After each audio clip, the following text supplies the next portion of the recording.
Ok, parece que podemos continuar. Então, como eu estava a dizer, o meu nome é Hermínio Sousa, venho da Universidade de Coimbra. E hoje, em primeiro lugar, gostaria de agradecer o convite que me foi feito para estar aqui hoje, em particular à professora Marta Fontanilha, da EUNAL, e a todo o seu grupo de investigação que, com tanto trabalho, pôs de pé todo este magnífico curso. A professora Marta pediu-me se eu poderia falar em inglês. Aquilo que eu gostaria de saber era se entendem aquilo que eu estou a falar neste momento. Sim? Eu também não vou falar portunhol, porque senão pareceria Cristiano Ronaldo ou Luís Figo, que nunca jogaram no Futebol Clube do Porto. Jogaram sim no Sporting Clube de Portugal, que é o melhor clube do mundo. Então, Coimbra fica em Portugal, que, como já foi dito hoje, é este pequeno país. Fica entre Lisboa e o Porto, fica no centro do país, e é uma cidade muito, muito antiga, tal como a sua universidade, e a cidade vive essencialmente da sua universidade e do seu hospital universitário. A propósito também de umas piadas que hoje aqui foram ditas, eu não sei exatamente o que é melhor, se é Lisboa ou Porto, mas em Portugal também costumamos dizer que é no meio que está a virtude. E é no meio que está a Universidade de Coimbra e a cidade de Coimbra. Curiosamente também foi referido que o fundador de Portugal, o rei Dom Afonso Henriques, nasceu em Guimarães, mas o facto é que ele escolheu viver e morrer em Coimbra e está sepultado nesta magnífica igreja em Coimbra. Eu aqui tenho algumas imagens da Universidade de Coimbra, que este é o seu ex-libris, a sua torre, e aqui assim podem ver o edifício do Laboratório Químico, que era o antigo Departamento de Engenharia Química, que originalmente era assim, e que atualmente é um museu de ciência e tecnologia. Se conhecem Coimbra, provavelmente já visitaram a biblioteca da Universidade. Se não conhecem, é algo que eu aconselho, porque de facto vale a pena e é algo único em Portugal e no mundo. Recentemente, a Universidade de Coimbra também foi considerada como fazendo parte do Património Mundial da Unesco. E claro, o que faz qualquer universidade são os seus estudantes e as festas, e claro, quando vão trabalhar. Estas são imagens do nosso atual Departamento de Engenharia Química. Temos também um clube de futebol da Associação Académica que disputa a primeira divisão em Portugal, que é a Académica de Coimbra. Ok, então, hoje aquilo que eu vos quero aqui apresentar tem a ver com o uso de tecnologias supercríticas para o desenvolvimento de aplicações farmacêuticas, biomédicas, essencialmente, e também de engenharia de tecidos.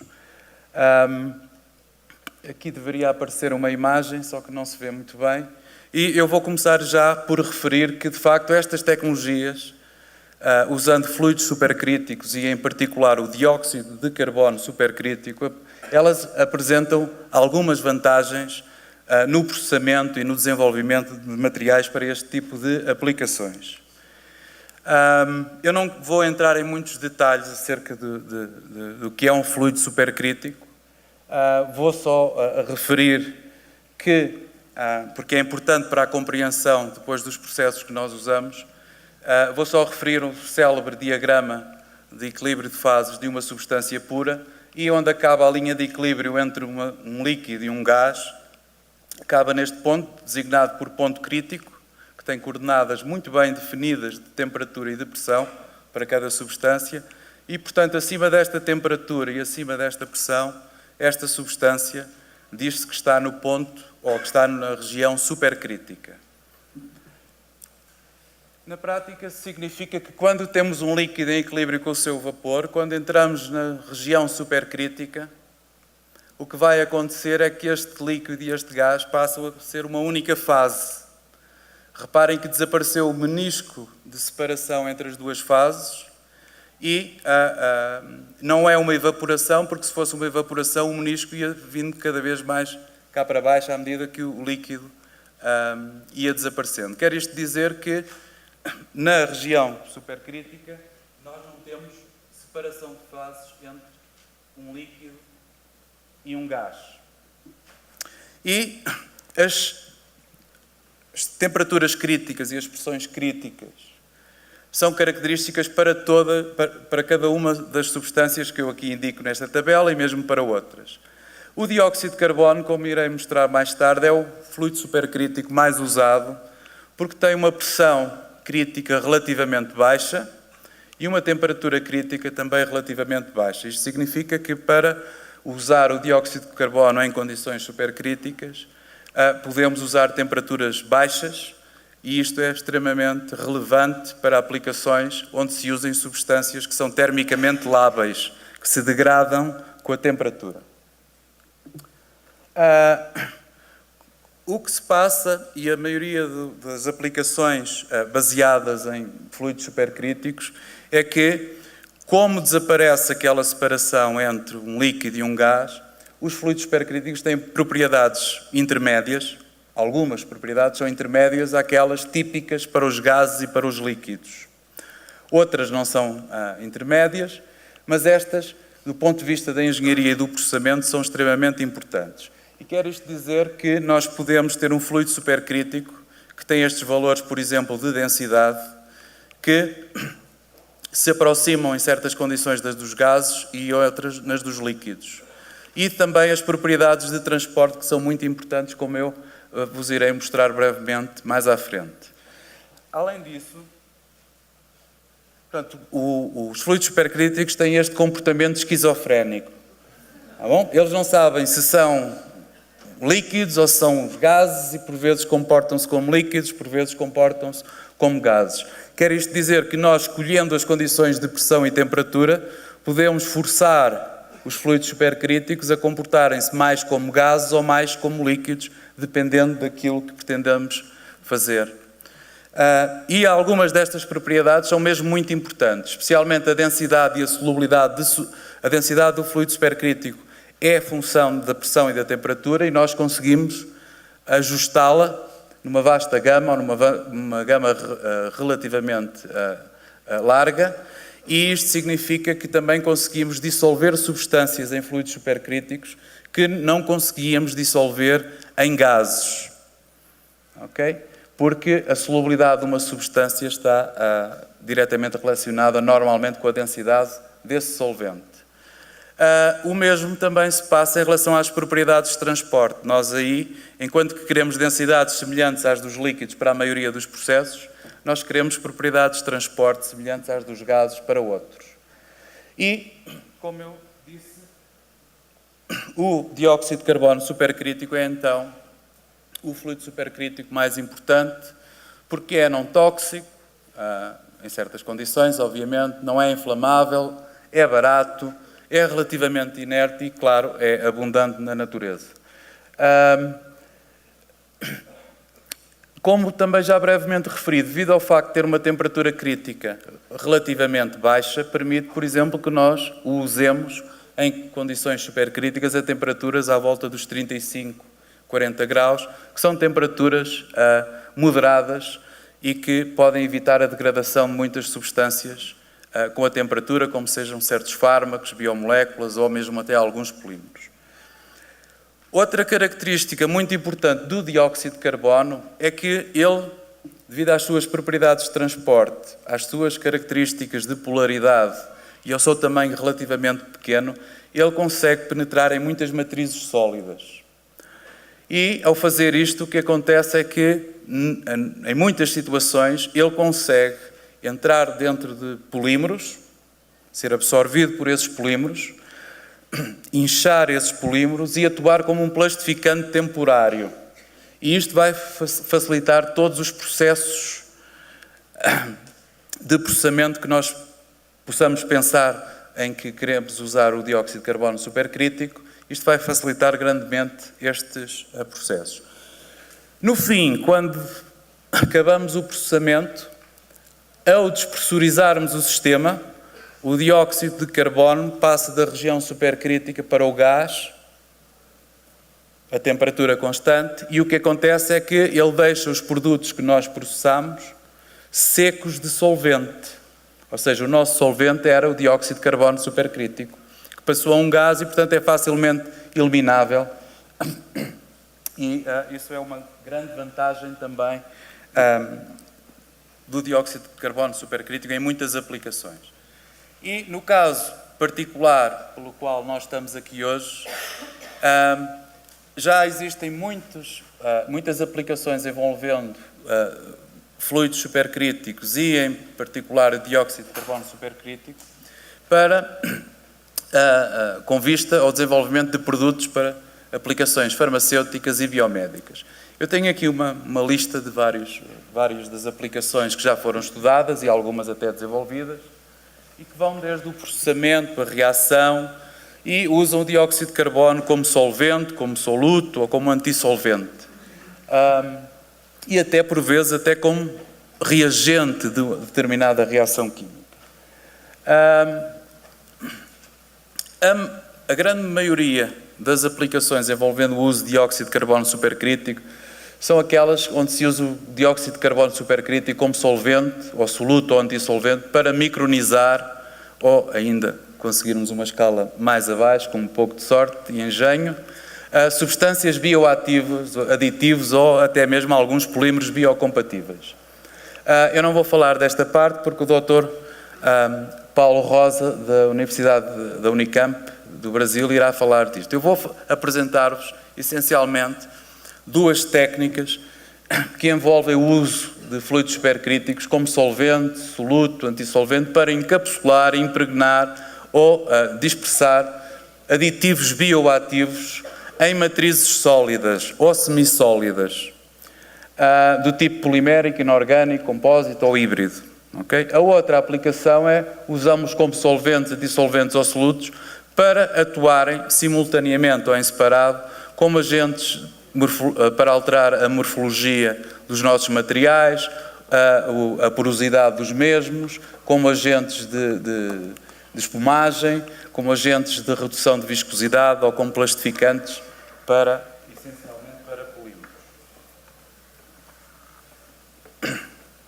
Ora bem, nós na Universidade de Coimbra, o nosso grupo de investigação, que nós chamamos Green and Sustainable Processes, lida essencialmente com o uso de substâncias verdes e de processos e desenvolvimento de processos que façam uso de substâncias e que tenham um caráter sustentável no desenvolvimento de vários tipos de aplicações. Eu hoje vou-vos falar essencialmente destas, embora nós tenhamos trabalhado também com este tipo de abordagens para outro tipo de aplicações. E, portanto, hoje também vou-vos falar essencialmente dos processos que nós usamos, seguindo estas estratégias de investigação, mas para aqueles que envolvem o uso de dióxido de carbono supercrítico.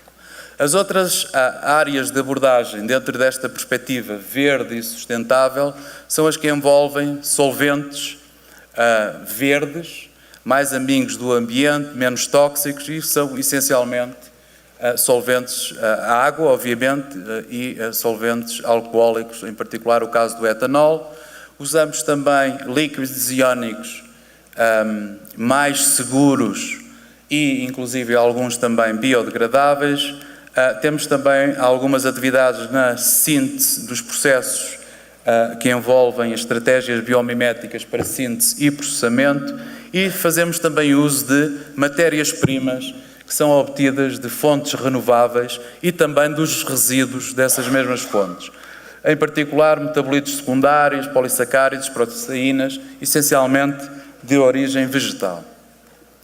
Então, no caso do dióxido de carbono supercrítico, como eu já referi, nós vamos usá-lo como solvente soluto ou como agente porogénico em 4 técnicas que nós usamos no nosso grupo de investigação. A extração supercrítica, a impregnação de deposição usando dióxido de carbono supercrítico, o processo de foaming e mistura com dióxido de carbono supercrítico e a secagem com dióxido de carbono supercrítico. E fazemos isso essencialmente em 4 áreas de atividade. Então, a primeira é a extração supercrítica e também a alta pressão de produtos naturais a partir de matrizes vegetais e matérias-primas vegetais e também dos seus resíduos. E aqui usamos não só o dióxido de carbono supercrítico, mas usamos também outros co-solventes verdes e seguros. Na parte da impregnação e da deposição supercrítica, nós usamos este processo para incorporar substâncias bioativas em matrizes poliméricas e inorgânicas e então, essencialmente para estas aplicações, estas aqui são as que eu vos vou mostrar mais à frente. O processo de foaming e mistura, nós usamos polímeros termoplásticos e fazemos a incorporação de vários tipos de aditivos, desde materiais inorgânicos, materiais porogénicos, substâncias bioativas ou outros aditivos que nós conseguimos fazer, e o objetivo é essencialmente produzir biomateriais compósitos que apresentem uma elevada porosidade a diferentes níveis hierárquicos de porosidade, portanto, microporos, mesoporos e macroporos. E também usamos a técnica de secagem supercrítica destes mesmos materiais quando pretendemos também obter alguns materiais do tipo aerogel para fazer a secagem desses mesmos materiais, ou seja, a remoção do solvente que foi usado para preparar estes mesmos materiais. Aqui são algumas das outras estratégias que nós usamos e que de alguma forma estão também relacionadas com o uso do dióxido de carbono supercrítico. Eu aqui esqueci-me de referir, mas o interessante destas nossas abordagens de processamento não é usar o dióxido de carbono supercrítico apenas, mas sim fazê-lo e aplicá-lo em todas estas vertentes e, portanto, tentar fazer interagir estas técnicas com todas as outras nossas abordagens e tentar tirar proveito dessas mesmas sinergias que possam surgir destas abordagens. E então eu vou passar as transparências, estes slides, porque também já estamos um pouco atrasados, e quando eu falar agora em detalhe, de alguns exemplos que eu vou apresentar, certamente que entenderão entenderão melhor as estratégias que nós usamos. Então, em termos de estratégias, em termos da extração de produtos naturais a partir de matrizes vegetais, nós usamos o dióxido de carbono supercrítico, em conjunto também então com outros solventes ou co-solventes verdes, como a água e os álcoois, para extrair produtos naturais de várias matérias-primas vegetais e também dos seus resíduos. Por exemplo, a casca do eucalipto ou a casca do pinheiro são resíduos da indústria da madeira e que resultam do processamento da madeira. Temos, por exemplo, aqui da nogueira, da walnut, não sei como se diz em espanhol, onde nós estamos interessados, obviamente, em comer aqui a semente, mas isto é um resíduo agroindustrial importante e todas estas espécies vegetais contêm substâncias, produtos fitoquímicos que podem ter muito interesse para muitas aplicações, incluindo para as aplicações farmacêuticas e biomédicas. Okay? Não só metabolitos secundários, mas também proteínas de origem vegetal ou polissacáridos de origem vegetal. Celulose e o amido são os exemplos mais importantes. Deixem-me só referir também que nós, dentro desta grande variedade de espécies vegetais que estudamos, não estudamos só espécies que são nativas a Portugal. Devido aos protocolos que temos com vários parceiros no Brasil, nós estamos também a fazer a extração de produtos naturais a partir de espécies nativas do Brasil, em particular da Amazónia. Isto quer dizer que também a Colômbia, devido à sua grande biodiversidade, apresenta um grande potencial para a extração, a identificação de substâncias que possam ter interesse no desenvolvimento de novos fármacos ou no desenvolvimento de novos materiais e aplicações na área farmacêutica e biomédica. Aqui estão então alguns dos exemplos das espécies que nós estudamos, a parte da planta que nós processamos e a família de compostos típicos nos quais nós estávamos interessados e as potenciais aplicações na área farmacêutica e biomédica. Eu não me vou alongar muito mais nisto, porque a doutora Mara Braga irá falar depois de amanhã mais sobre este assunto.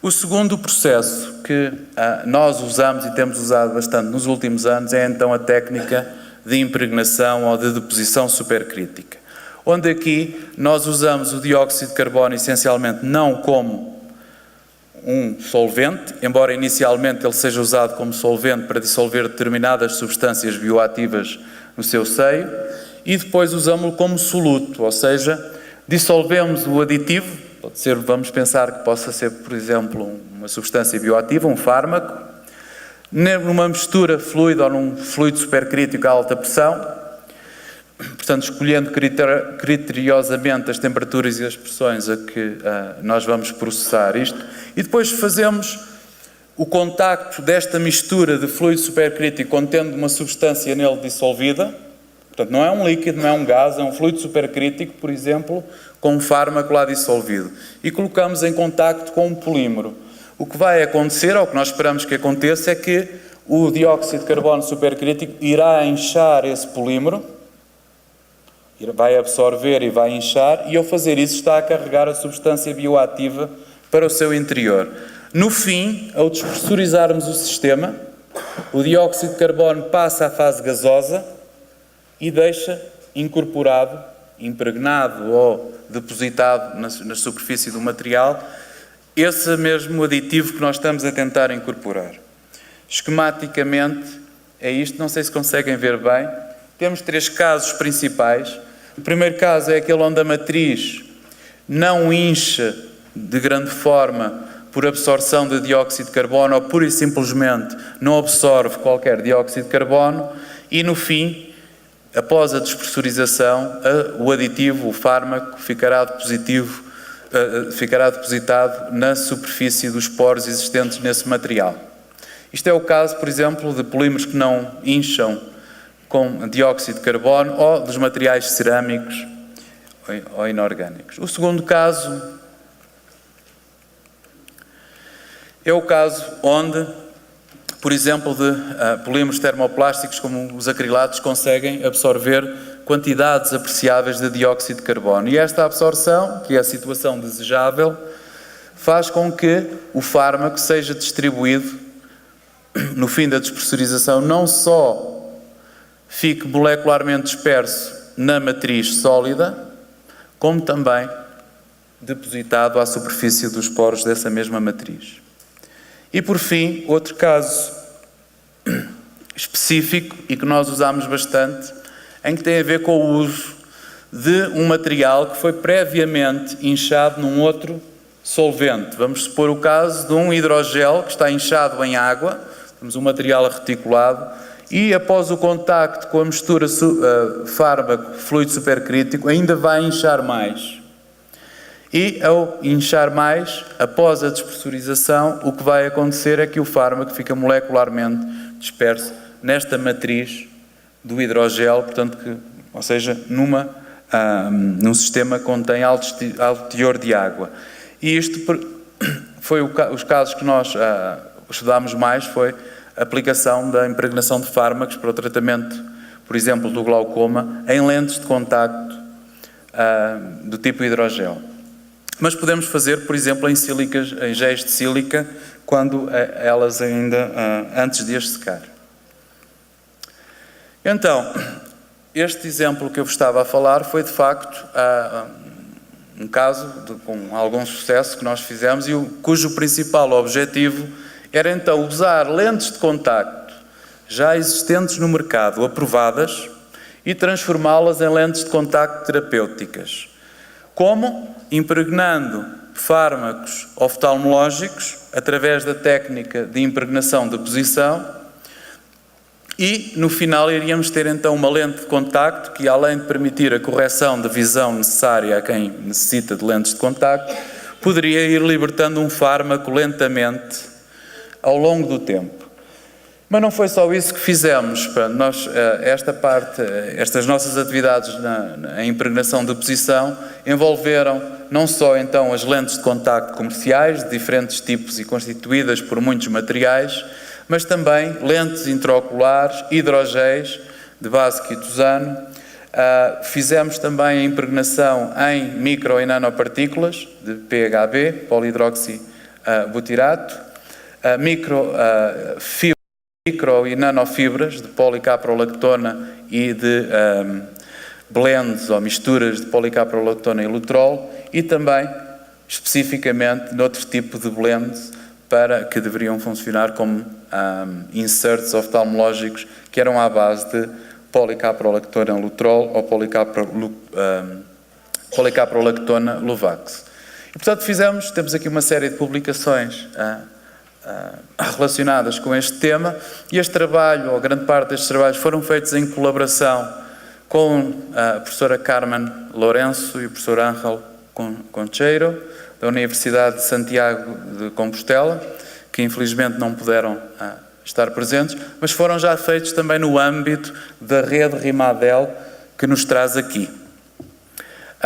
Em termos de processo, nós, obviamente, e eu há pouco esqueci-me de referir isso, eu sou engenheiro químico, no nosso grupo de investigação temos mais engenheiros químicos, temos bioquímicos, temos biólogos, mas as nossas atividades de investigação são executadas num departamento de engenharia química. E como tal, nós estamos na parte do desenvolvimento das aplicações farmacêuticas e biomédicas, mas estamos na parte do material e, essencialmente, na parte do processamento do material. Como engenheiros, há pouco a doutora Ângela Moraes frisou naquele esquema normal, onde a parte do processamento é extremamente importante. Por vezes nós conseguimos fazer coisas fantásticas no laboratório, mas não existe a engenharia adequada para a produzir em grandes quantidades, para que o produto possa ser comercializado. Ou, caso existam, por vezes chegamos à conclusão que o nosso produto final será tão caro que não terá qualquer sucesso. Isto já para não falar nas questões também relacionadas com a aprovação e as questões regulamentares.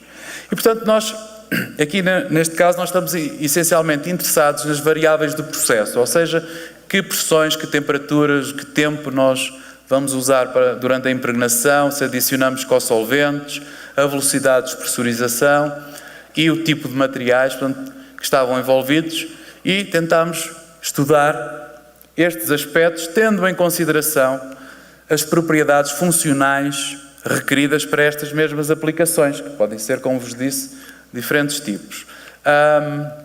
Inclusive, por exemplo, no caso das lentes de contacto, nós não podemos, isto é apenas como exemplo, não podemos despressurizar muito rapidamente, porque senão destruímos a lente de contacto.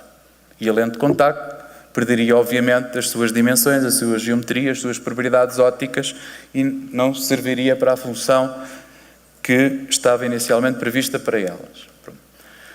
O segundo trabalho nesta área, onde nós juntávamos a impregnação supercrítica e a extração supercrítica, foi um trabalho que foi feito também em colaboração com a Universidade de Santiago de Compostela, em que nós então pensámos, já conseguimos incorporar fármacos dentro de lentes de contacto, mas a capacidade de uma lente de contacto libertar durante muito tempo é limitada, até pela própria dimensão da lente de contacto. Portanto, do ponto de vista da indústria que produz lentes de contacto, isto é ótimo, porque uma pessoa que usa este tipo de dispositivo biomédico, ou produto de combinação, neste caso, todos os dias teria que usar uma nova lente. Aquilo que nós fizemos foi, e por que não tentarmos modificar a capacidade de carga de fármacos dessas mesmas lentes de contacto.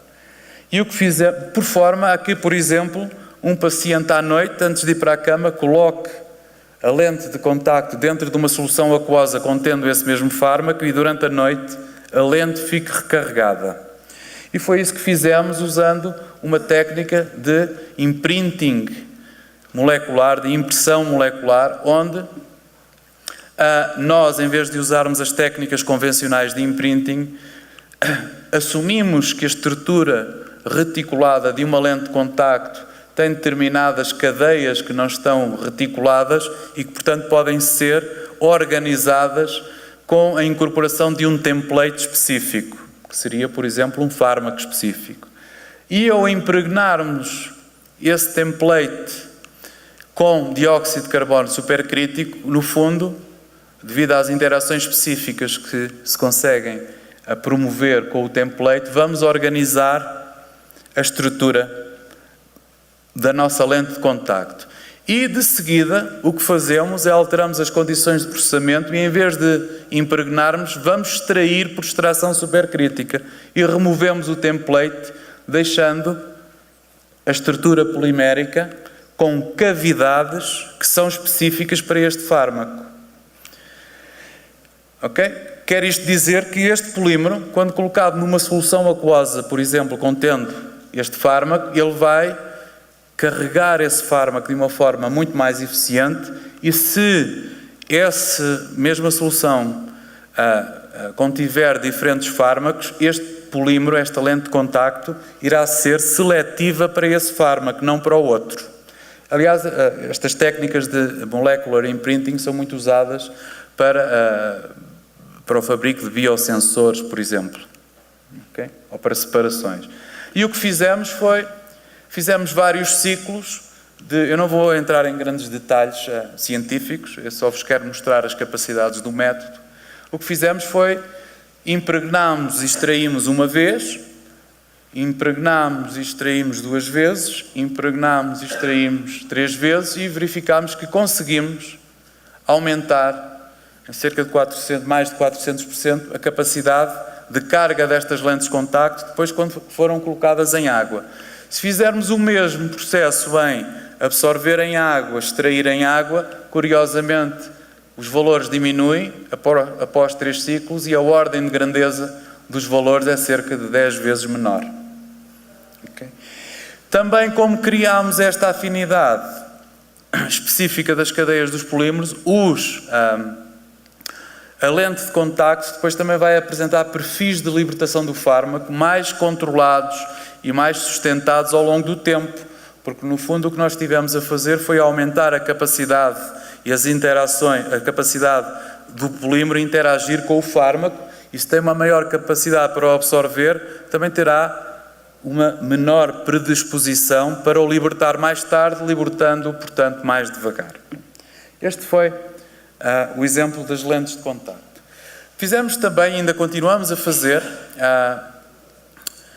trabalhos onde misturamos extração supercrítica com impregnação supercrítica.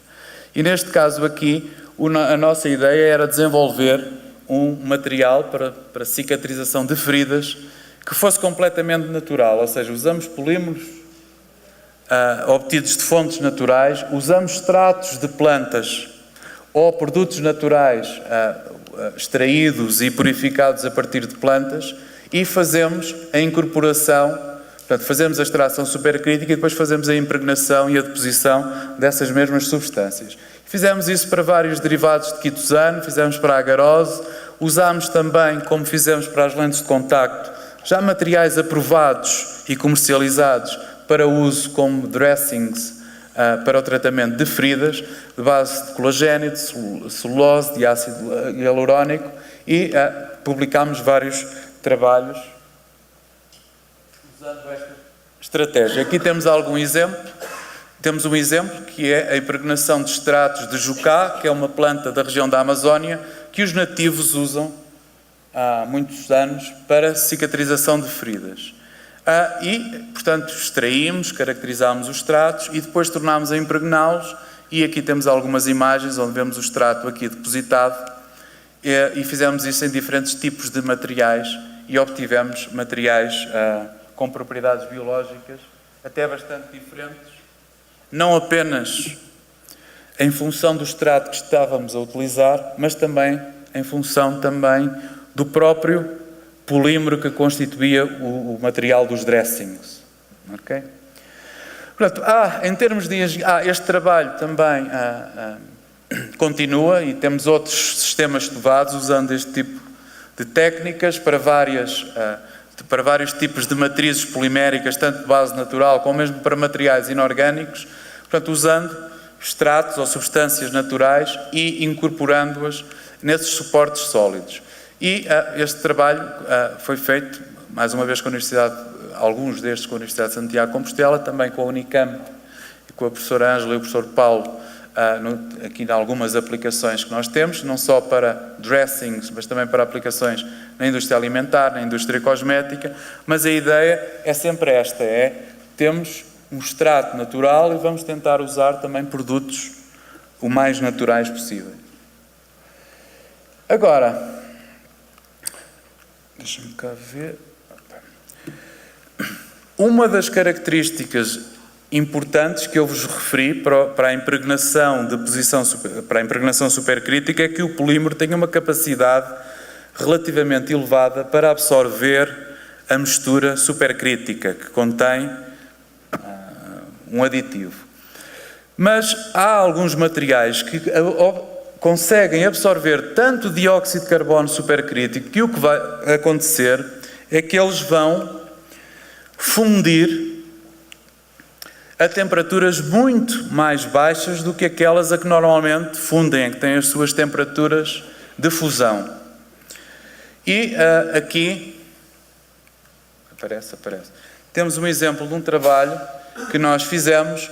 Portanto, o princípio do método significa misturar pós de polímero com outros aditivos, e estes aditivos podem ser um fármaco, eu já vos vou mostrar, podem ser materiais inorgânicos, e ao introduzir dióxido de carbono, o que vai acontecer é que o dióxido de carbono vai fundir este material. Fica um líquido muito viscoso, mas que é possível incorporar nele sólidos que ficam dispersos, mas muitos fármacos, por exemplo, e outras substâncias são miscíveis com este polímero líquido, que seria a policaprolactona.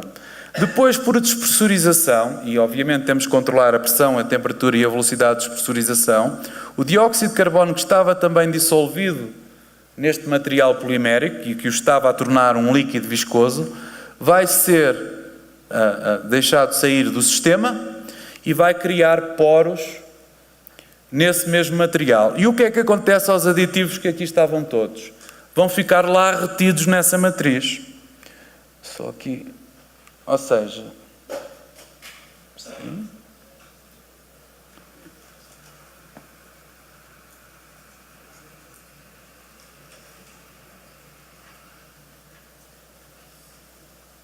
Vamos ver se funciona. Portanto, aqui temos poliácido lático e está a ser introduzido dióxido de carbono no sistema. E nós vemos que o pó de poliácido lático começa a ficar translúcido e que, passado algum tempo, fica um líquido muito viscoso. Se eu aqui tiver outras substâncias, umas vão ficar mesmo em solução dentro deste polímero e outras vão ficar em suspensão.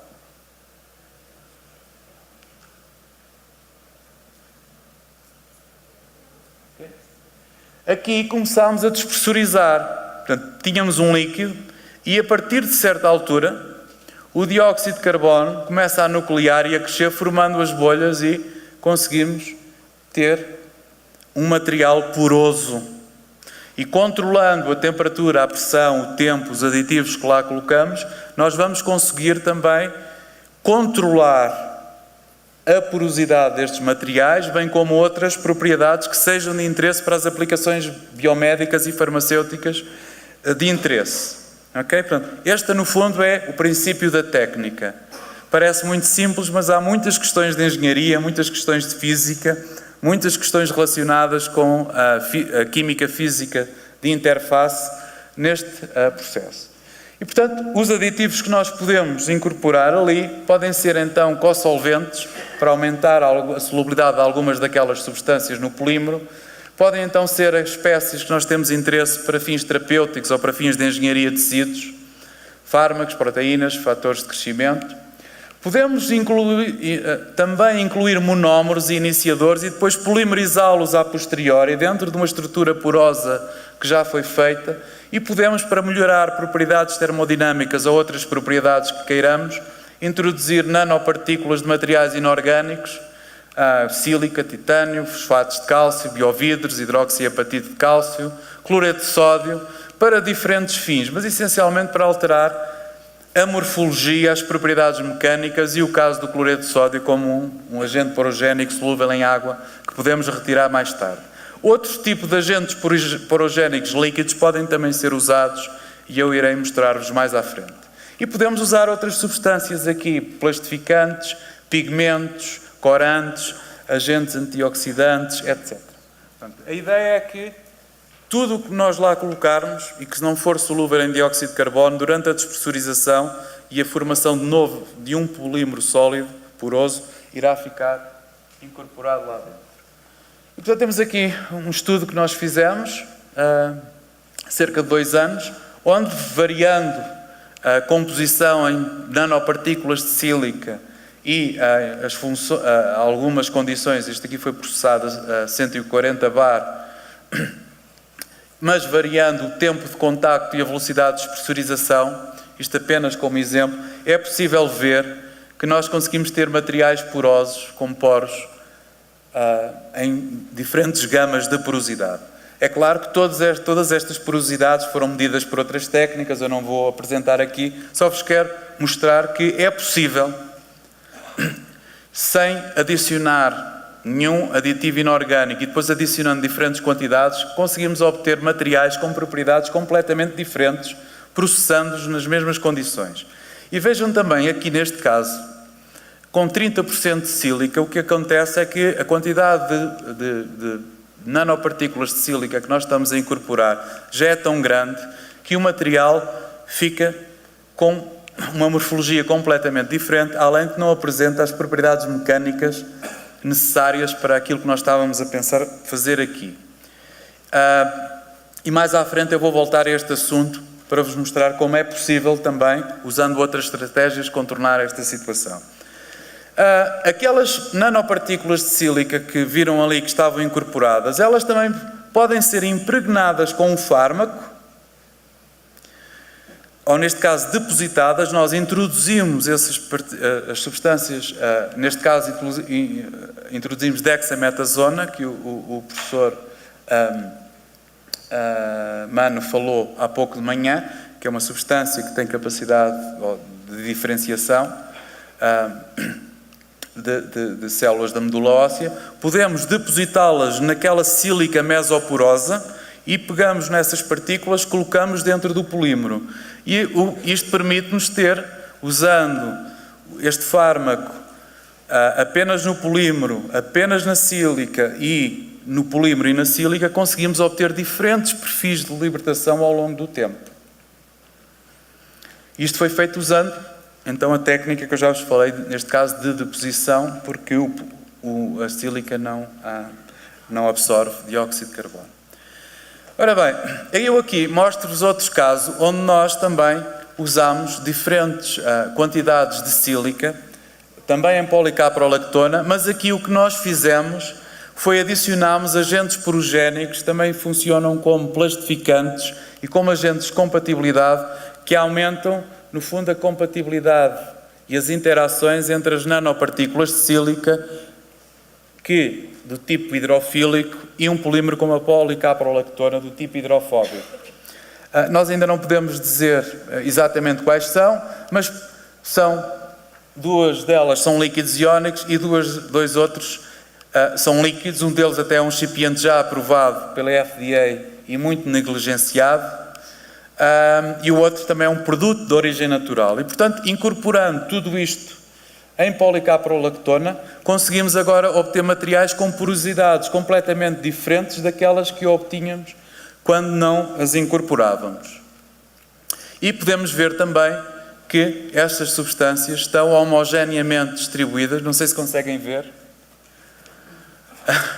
mas pronto, por microscopia eletrónica com raio-x nós conseguimos ver a distribuição elemental de vários átomos ao longo do material que estávamos a processar. Mais tarde, aliás, isto é um projeto que nasceu numa reunião de Rimadela em Buenos Aires, na sequência de uma apresentação que a professora Carmen Lourenço estava a fazer sobre o uso de poloxaminas como materiais, como um surfatante, que é ele próprio, ou algumas das poloxaminas são elas próprias substâncias bioativas e também osteoindutoras, além de apresentarem uma toxicidade muito reduzida. Então nós, em vez de misturarmos policaprolactona com nanopartículas de sílica, estamos a fazer misturas, blends, ligas poliméricas porosas, misturando um polímero hidrofílico com um polímero hidrofóbico, mas devido à característica de surfatante das poloxaminas, ele é miscível na maioria das composições que nós processamos. E assim, o que nós fizemos foi colocarmos 2 pós de polímero, os 2 polímeros diferentes, aplicámos a técnica e introduzimos também, neste caso, um fármaco com interesse em aplicações terapêuticas para tecidos duros e conseguimos obter diferentes materiais com diferentes porosidades. Aqui vocês não conseguem ver bem, mas que nós temos poros, como sabem, a interconectividade também é muito importante nestas aplicações, mas temos poros de várias dimensões interessantes ou muito úteis para a engenharia de tecidos, e depois temos outros que aqui não vemos, ok? Porque há por vezes a formação de um filme, uma nata de polímero, e nós não vemos. Mas estes materiais têm porosidade do tipo microporos, que são muito importantes, por exemplo, para a degradabilidade dos materiais. Tem mesoporos, que são muito importantes para carregarmos com fármaco nestes materiais e também para a degradabilidade destes materiais. Como sabem, a policaprolactona é um polímero que demora muito tempo a degradar-se e nós, aumentando a área de superfície e a porosidade destes materiais, estamos a aumentar também a sua velocidade de degradação e estamos inclusive, a alterar um pouco o seu próprio mecanismo típico de degradação, que passa também a ter algumas características de erosão de superfície e não apenas de erosão bulk. Portanto, este foi o trabalho que nós fizemos com a professora Carmen, que infelizmente não pode estar aqui assim e que nós temos neste momento, está submetido já há 3 meses, ainda não tivemos resposta nenhuma, mas deve estar para sair, esperamos. Está na hora? Não. Ok.